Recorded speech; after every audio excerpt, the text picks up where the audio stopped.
Hey, so day 17 of my 30 Days of React challenge, and today I've just built a very simple app, which is actually a rehash of one I did 10 videos or something.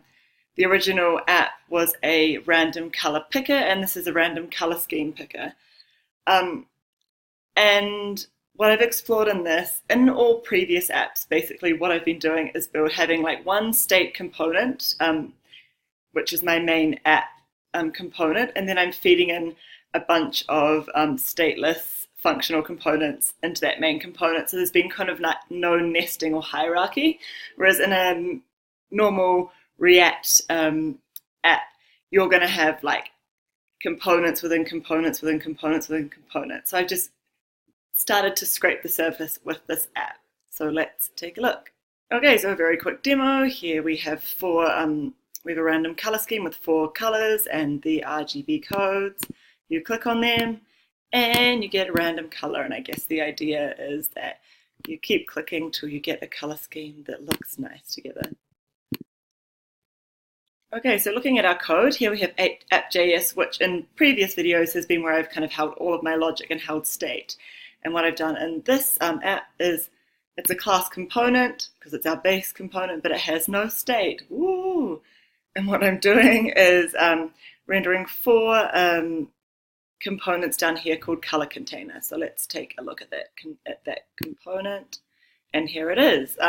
Unlike all of the other apps I've done, which have all been purely functional, this one has state.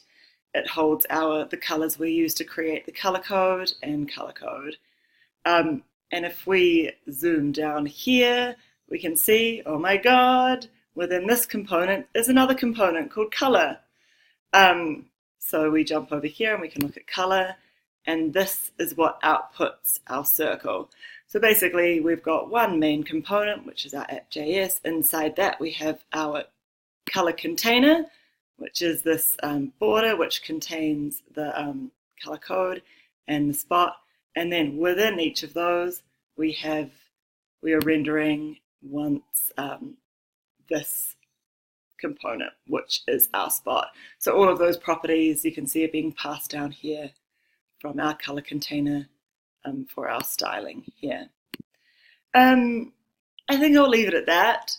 It was a very simple app. I just wanted to first start moving functions around and playing around a little bit with the structure of the app, and I've done that. And I think that's something that I will be exploring more in the next videos, as well as passing values back up to higher level components to set state. Cool, thanks.